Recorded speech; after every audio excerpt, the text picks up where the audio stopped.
Well, hello, Jocelyn. Hi, Nicole. Hi, Dr. Price. How are you doing today? Girl, I'm fantastic. You I'm know, fantastic. I look forward to what's up, Doc. So, I do too, and I think a lot of our audience does.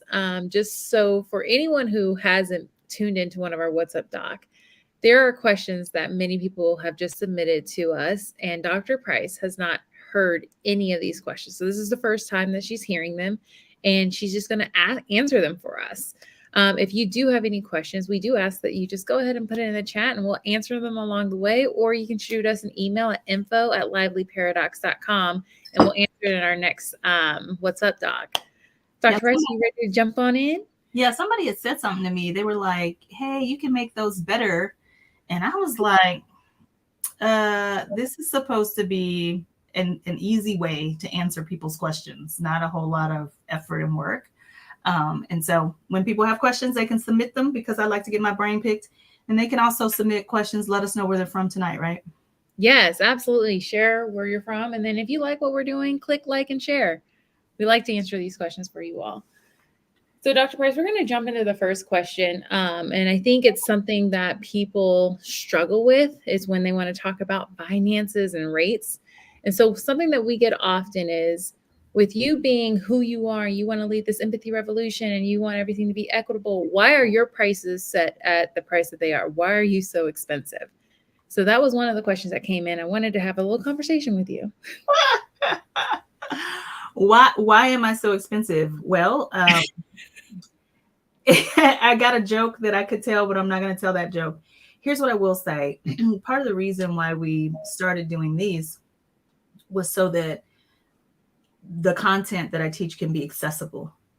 And and I try to, as much possible, when things come up, challenges, and ways that I do have a perspective that I think, based on my experience in working with companies from all over the globe, actually, I try to share that, like, on social media. I go live on Tuesdays most of the time, Fridays every week.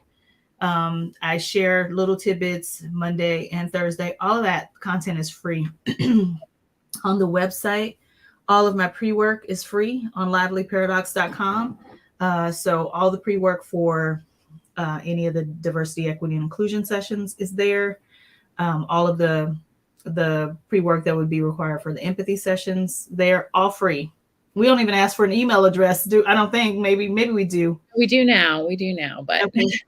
And then but I mean, I'm not like spamming people. They're right. not getting a bunch of emails from me. And then for every single one of my sessions, with the exception of the lead workshop, my methods are printed in books, and some of those books are as cheap as $12. And I think the most expensive one is the latest one, Spark the Heart, which is $28. But I think I've been stalling a little bit so I could show this graphic. There's a way that you can think about price in general that I think is really helpful.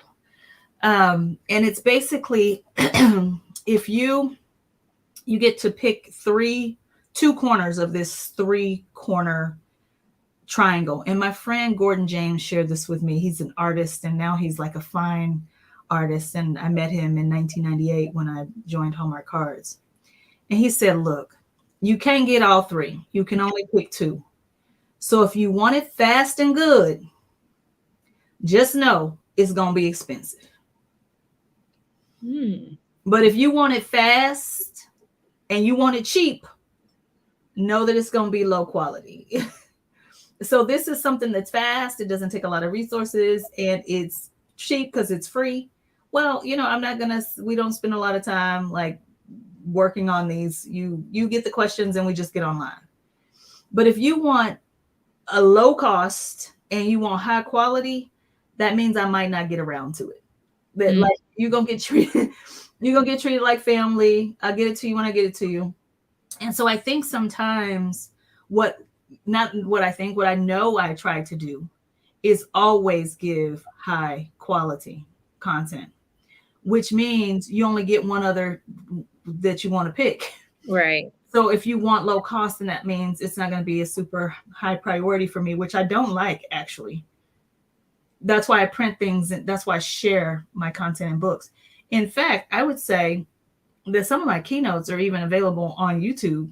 You can just you can just watch it, and get all of my content. Whenever a client hires me, I'm happy to share the slides. You can record the content and use it forever for onboarding. And so for me, that high quality component that I want to provide you when it's necessary for you is likely going to be expensive. But my first reaction to that question, honestly, is I worked in learning and development for 4 years inside a corporation. And then I spent another 4.5 years working with a global keynote speaker who was $20,000 for the day. That's what her fee was. If she did a 15-minute keynote, it was $20,000. People like Simon Sinek are like $170,000 for 15 minutes, and he won't even answer questions. And I just think that I have done a cost benefit analysis based on the research that I have done around the content that I teach. And I think that's what it's worth. Now, when people have specific situations, I know for faith-based institutions, you've lowered the price. When people buy multiple sessions, we lower the price.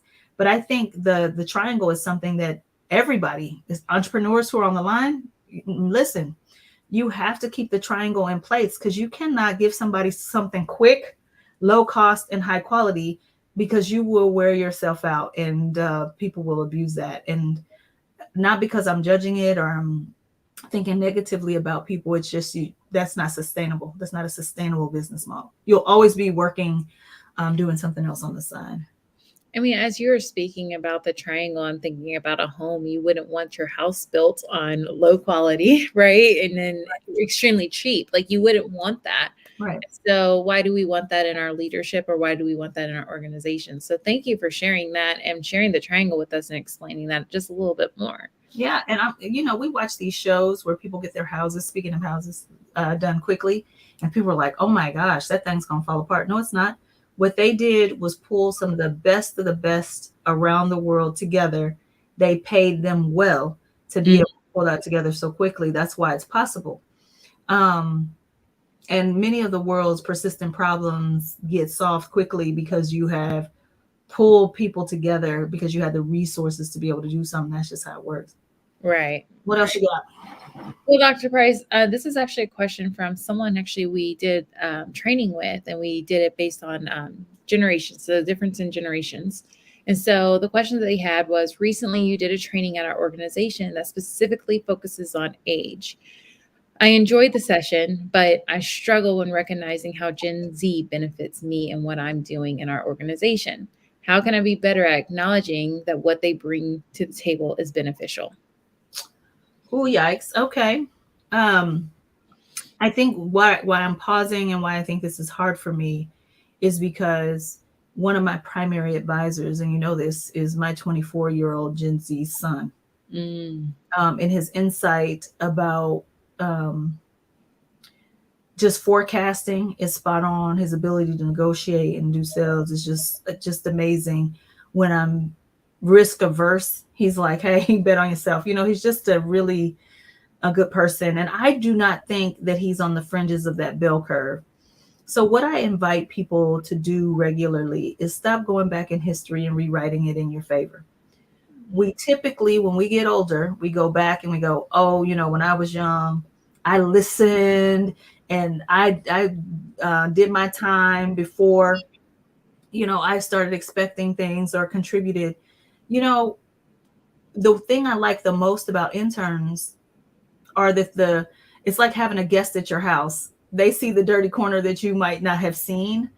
And that's what I love about young people. So I think the thing you can do is be open to the idea that you have something to learn from everyone first.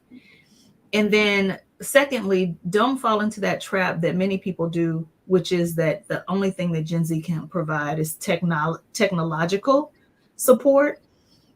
No, you've got somebody who can give you insight into what the next generation of leaders, next generation of customers, next generation of teachers, next generation of military advisors are going to be like. So the sooner you jump on the bandwagon to kind of learn how to engage with them, the better off you will be as a leader. Now, that's what I'm telling you. But what I'm inviting you to think about is, why is it that I think I don't have something to learn from someone else? Why am I not curious? And then answer those questions, shoot me a message back, let me know what you came up with. And then let's talk a little bit more about what does it look like to be able to recognize that there's benefits and detriments to every single generation.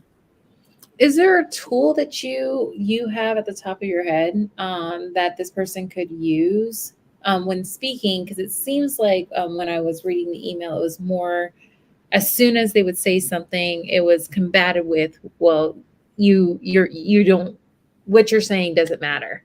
So what's a tool that people can use that your first reaction is to stop listening to them? So what is a tool that you would suggest?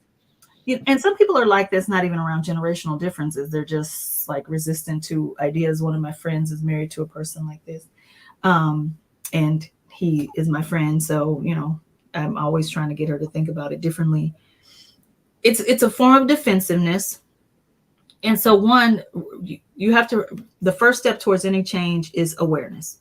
So you have to be aware that when somebody says something and your first reaction is no every time, or most of the time, that's a form of defensiveness.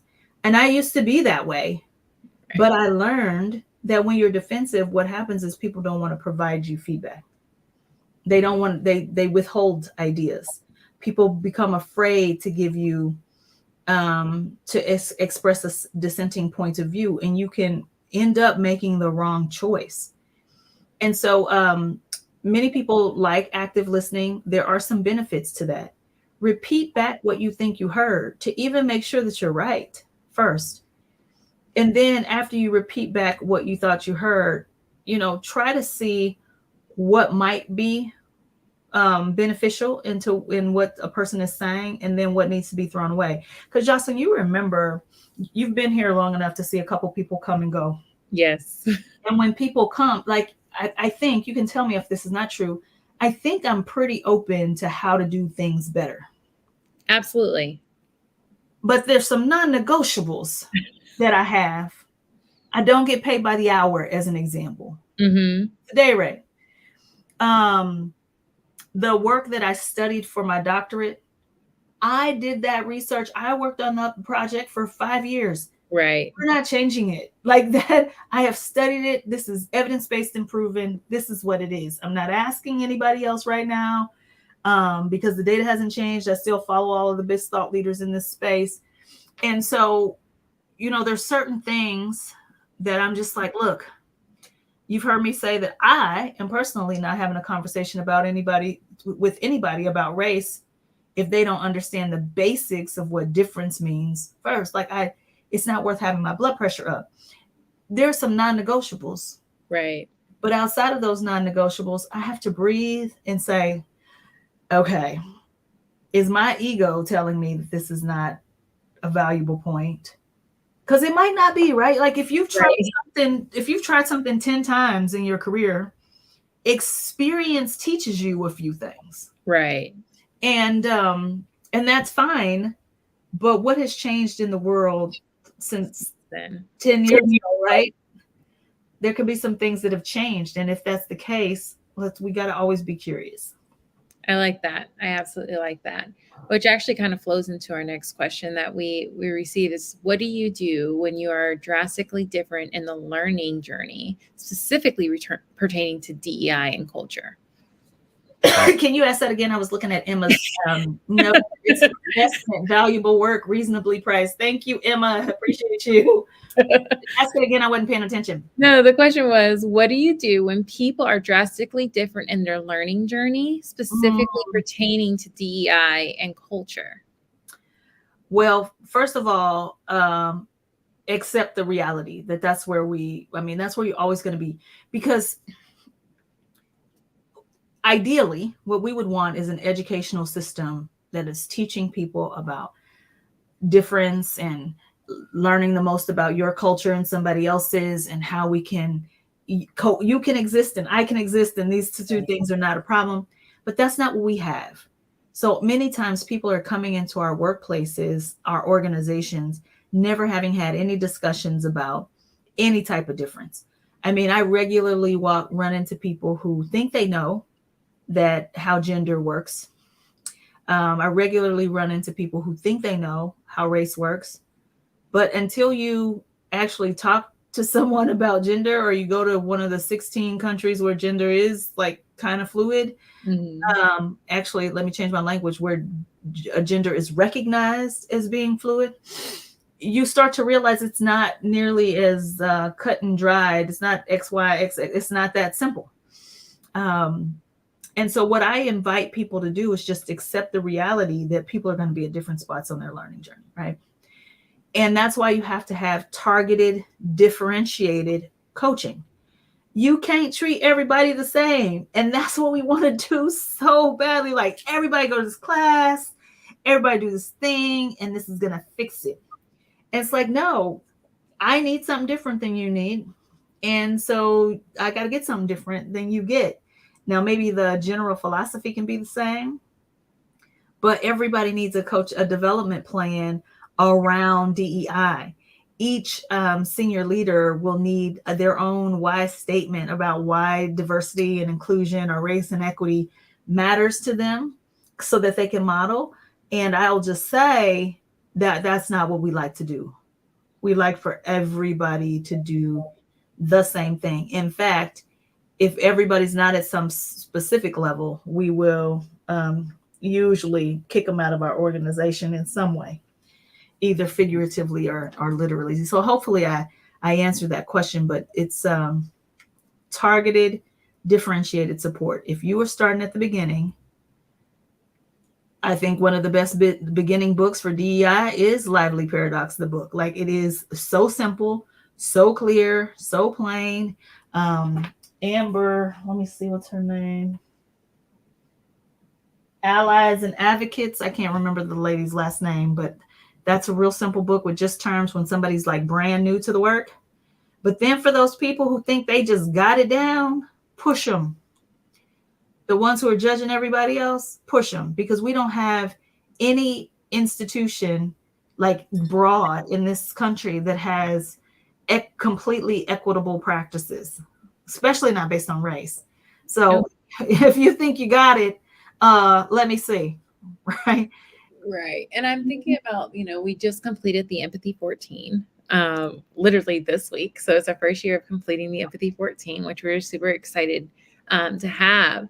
But I'm also thinking, if someone comes into an organization that hasn't had any type of training, what is our first reaction? Are we trying to think of it as when I was there and I didn't have any training? Are we welcoming them into the work, or are we judging them out of the work? Well, here's what I experience more often. Once I learn something, then I'm shocked you don't know it. Mm-hmm. Instead of saying, oh my gosh, I remember when I didn't know that too. And here was my entry point into that topic. Right. Like I know when we first started working together, I had to be like, Jocelyn, what people are looking to us for is not judgment. That's not helpful. What they need from us is for us to help them figure out how to get onto this train. And I regularly say that the road to hatefulness is like this wide. Mm-hmm. Right, to who I hate, come on, period. But if I got to get everything right in order to be in the accepted in group, it's like the road to allow, say one thing the wrong way and you're going to get kicked off. This is problematic. We need to make the bridge wider, which means we need to give some people some on-ramps. And yeah, I get it. We need to worry about impact versus intent. But when we're talking about impact versus intent, we're treating everything. Because, I say the analogy I like to use is if a 2-year-old is driving an 18-wheeler, they didn't mean to run over anybody and kill them. But if they did, the impact is still the same. Mm-hmm. The thing is, we're treating everything like it's a 2-year-old behind the wheel of an 18-wheeler, though. Like, okay. somebody mispronounced my name. In fact, I was on the BBC Monday, and I don't know if you heard, the interviewer kept calling me Nicola. Now that might be frustrating if your name is spelled in an unconventional way, or if you have a unique name with a beautiful meaning that people just act like they persistently can't say. I understand microaggressions. I understand all of those things. And on a global scale, systemically, institutionally, we need to get people's names right and call people what they want to be called. On a personal level, you meet one person and they say your name wrong one time. Can we not make that a reason why they can't get onto our bridge? Right. And that's what I experience with people. It's like sometimes I don't think we know how to separate hatefulness and willful ignorance from somebody's just ignorant, but they are well intentioned, and you can get them on the on ramp if you spend some time educating. I know it is not my job to educate you. I'm 100% right in that, but I have found that that's not been the most effective, because if not me, then who? Absolutely. I think that goes onto a shirt. If not me, then who? That's not mine. No, I don't know who said it, but it wasn't me. All right. So, Dr. Price, this is about a conflict question. So the question is, how can I handle conflict and challenging situations with my team and within my team when I don't like conflict at all? Yeah. So we have a session. It's the culturally responsive session, where we go through the different conflict reaction styles. And I think that's the first step. And you just acknowledge that you are conflict avoidant. And it is hard to get a person who is conflict avoidant to approach issues. And listen, me and a couple of my girlfriends are absolutely like, bring it on, right? Like, very competitive. And we struggle when there's an issue between us or someone else, and the person just will not engage.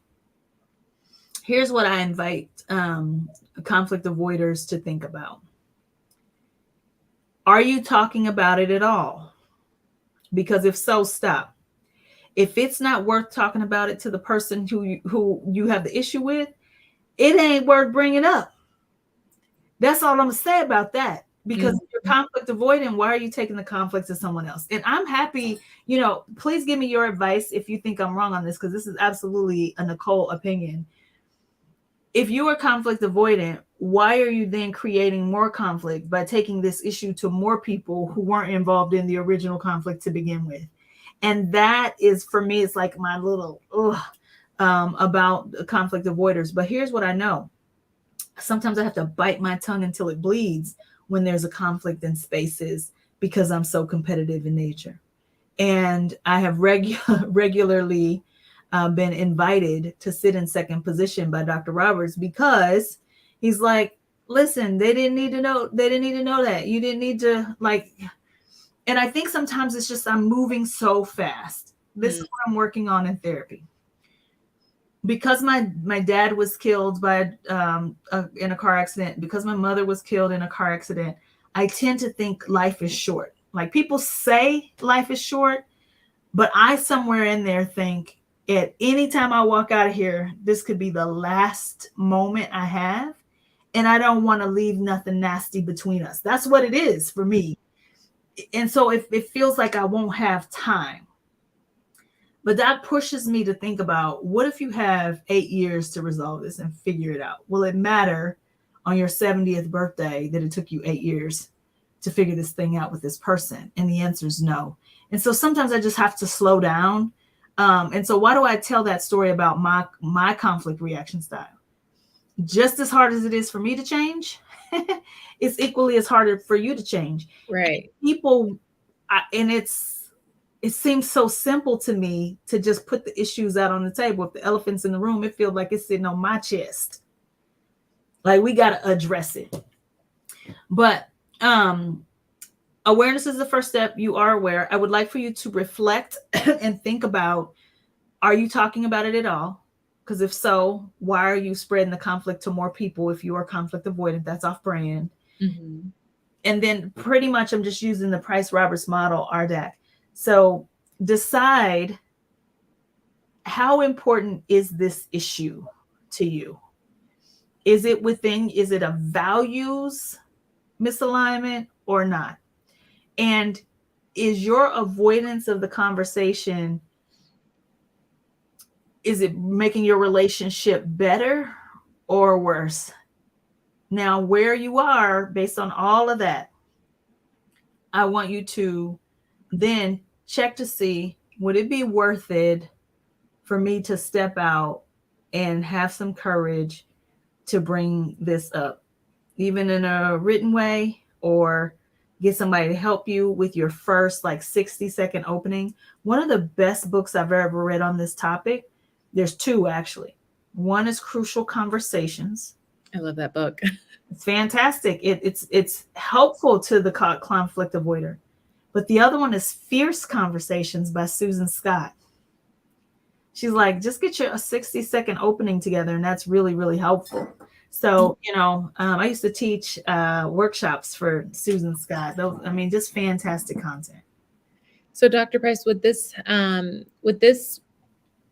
advice still help if I'm a leader? The conflict isn't with me, but I see it in my team.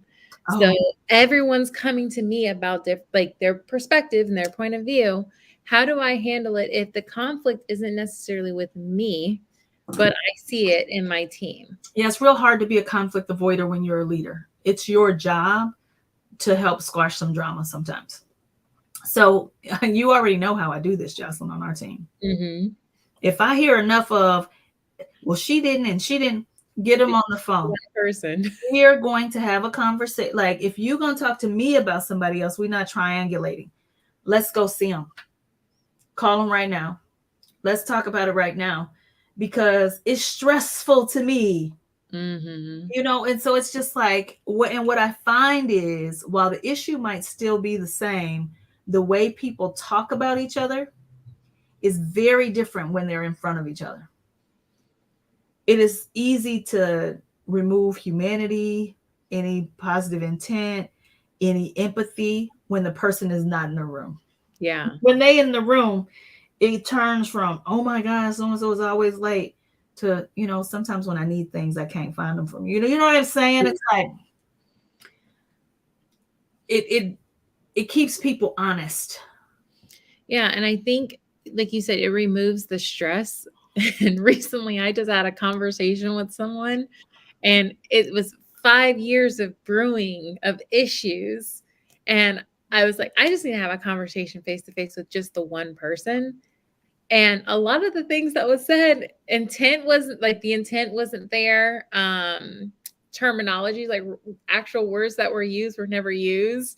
But I was able to actually have an honest conversation. And now I feel so relieved, because I'm like, if I wouldn't have circulated this whole thing and heard from one person, and then I heard it from a different person, how much time I actually would get back of my life. Yeah. There's one thing that I really hate, and I tell you, it's when people assume that the person who's coming to tell them something, that it's true. Mm-hmm. Just because somebody told you I said something, don't mean I said it. My mom always said, if that person's willing to tell you that, what do you think they're trying to say about you to other people too? Yeah. And we all have people that we trust, and, we go to the bank with what they said. But everybody who comes to you and says somebody says something about you is not being honest and genuine. And so sometimes we go off on this, well, I can't believe you did XYZ, and the information is not even accurate. Right. And so I would just, as a leader, my answer is different. No triangulation. Absolutely not. You can't, because what you do is make your office a portal for drama. Come to me when you are ready to just talk about someone else. And I've had to say to you, okay, look, this is a cousin moment right now. I'm taking off and I even know that you can't do that, right? Like, right. It's still the same person. So I have to be careful. Right. And it's, and that's what we're accountable to as leaders. Like, we have to recognize that we cannot allow our offices to be portals for drama. Because you teach people to come to you to talk negatively about other people if you start making that okay. Now, if somebody is being, getting unethical treatment, all bets are off. Right. right? We have a reporting structure, but that's not what I'm talking about. I'm talking about Susie don't ever get her expense report in on time. And so you mad. So you come to tell me about it. Come on, man. I need you to step up. I need to coach the person in front of me, which is you. Right. Have a conversation with Susie about why it's important for you to have it on time. Like, I don't need to be in part of that. If y'all can't figure it out between you, then I'm happy to mediate the discussion between the two of you. Right. No, I absolutely love that. And I think this individual is actually going to take what you've said and utilize it within their organization. We are at the 30-minute mark of Yes, our thank you. I was just getting tired. Of our What's Up Doc. I ask that you guys continue to shoot us an email with all of your questions or leave it in the comments below, and we'll circle back to it next month on our What's Up Doc. And Dr. Price, do you have anything else you'd like to say? What's the date next month? Oh, that's a good question. It's always what, the third Wednesday? Usually the third Wednesday of every month. Third Wednesday. I do want to say thank you to everybody who did the Empathy 14 with me. Even I end up being more empathetic, which meant that last week I actually cried at a client session, and I just hate that. But I just heard from my clients today, and they said that it really set the day up successfully because people saw that as vulnerability. Because I do not cry in front. I mean, I know y'all see me cry on social, but I don't standing in front of my clients crying about that. And I was really shocked by that, actually. But I was just moved. You know, when you do the practices, you really do start to experience people as people instead of just cogs in the wheel, and that just changes how you engage with them. And so my final thought really is, listen, we've got work to do. Have a good night. Good night.